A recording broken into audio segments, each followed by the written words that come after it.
echo of his call. Dear friends, I greet you all in the wonderful name of our Lord and Savior Jesus Christ. मेरे प्यारे मित्रों, आप सभी को हमारे उद्धारकर्ता प्रभु यीशु के नाम से जय मसीह। I'm glad that you are all aware that the ecovisical ministries are growing.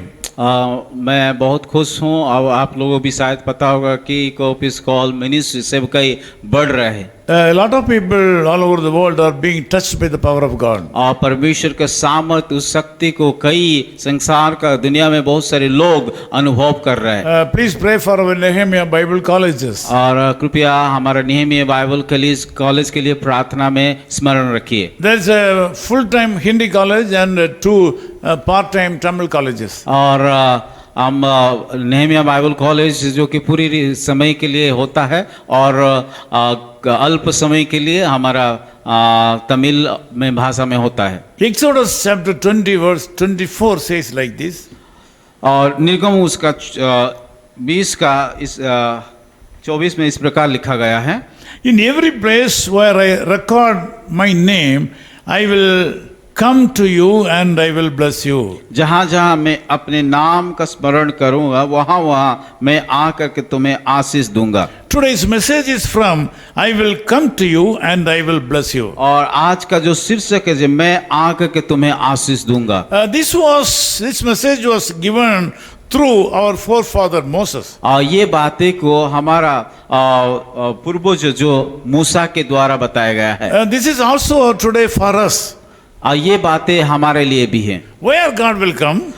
कहाँ परमेश्वर आता है? When God's people gather together. जहाँ परमेश्वर का लोग एकत्रित होते हैं। In the name of church gathering or prayer meeting. और जब वो प्रार्थना के नाम से या कलीसिया किसी उद्देश्य से वो लोग इकट्ठा होते हैं। If it is really a spiritual gathering, God the Father will come there. जहाँ आत्मिक बातों के लिए लोग इकट्ठा होते हैं वहाँ पिता परमेश्वर उसकी उपस्थिति लाते हैं। Jesus Christ the Lord will come in the form of Holy Spirit. और यीशु मसीह पवित्र आत्मा के रूप से हम लोगों के बीच में आते हैं। Also the Lord Jesus Christ will come down when we pray in His name and when we worship Him. और जब हम प्रार्थना करते, जब उपासना करते उसके नाम से यीशु मसीह हमारा उपस्थिति में हाजिर होते हैं। When we glorify in a particular place, in that place Lord Jesus Christ will come down. एक स्वतंत्र जगह, जिस जगह में परमेश्वर का महिमा होता है उस जगह में परमेश्वर का उपस्थिति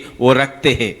The Bible says in every place. और बाइबल इस प्रकार भी कहता है हर एक जगह where His name is glorified, जिस जगह में परमेश्वर का महिमा होता है the Lord Jesus Christ will be और there. उस जगह में परमेश्वर का उपस्थिति रहता है। The background is that the Lord's people should gather in a place. और मुख्य बात है कि परमेश्वर का लोग एक जगह में जहाँ पे एकत्रित होते हैं। That is why we are giving more importance to attend the church. इसीलिए हम बहुत इम्पोर्टेंट देते हैं जहाँ परमेश्वर का लोग कलीसिया में इकट्ठा होते हैं। Whatever the name of the church, चाहे जिस प्रकार का नाम कलीसिया का क्यों ना हो, whatever the denomination the church may be, चाहे जो भी संप्रदाय भी होना क्यों, or whatever the doctrine of the church, और चाहे जिस प्रकार का कलीसिया का शिक्षा होना क्यों, we should go to our church. और हमें हमारा कलीसिया को जा करके योगदान करना You चाहिए। should gather in your church. और इसीलिए हमें उस कलीसिया में भाग लेना चाहिए। Not only on Sundays, all the other days also,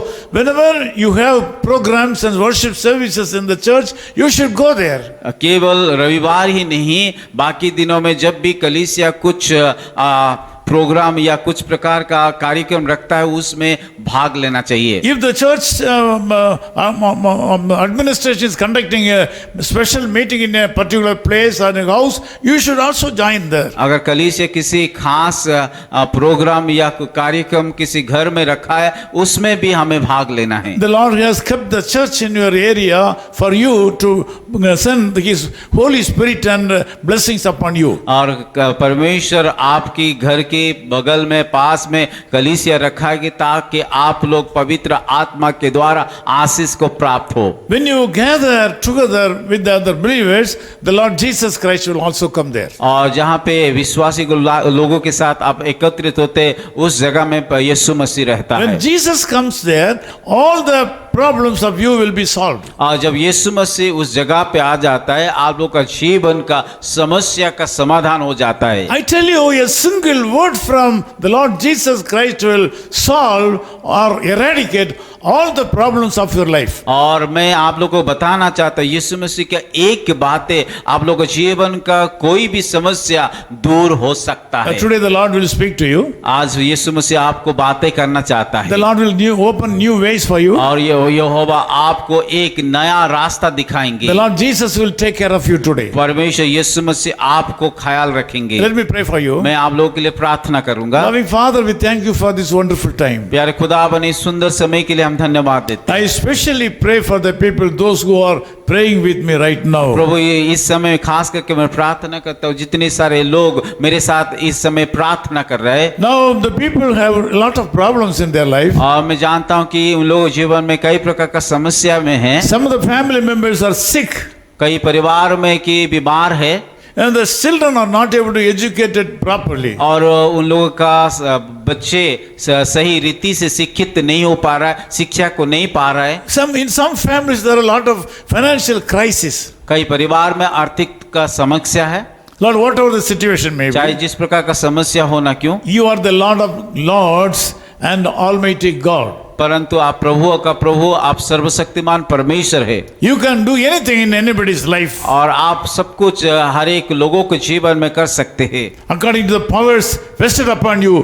Lord, I ask you to put your hand upon my people and eradicate all the problems in their life. प्रभु हम प्रार्थना करते हैं जितने सारे भाई और बहन समस्या है उन सारे समस्या को आप दूर हटा दीजिए। Today I ask you to bless them. प्रभु मैं प्रार्थना करता हूँ उन सारे भाइयों को जीवन बहनों को जीवन में आशीषित In Jesus' name we pray. यीशु मसीह के नाम से प्रार्थना करता हूँ। Amen.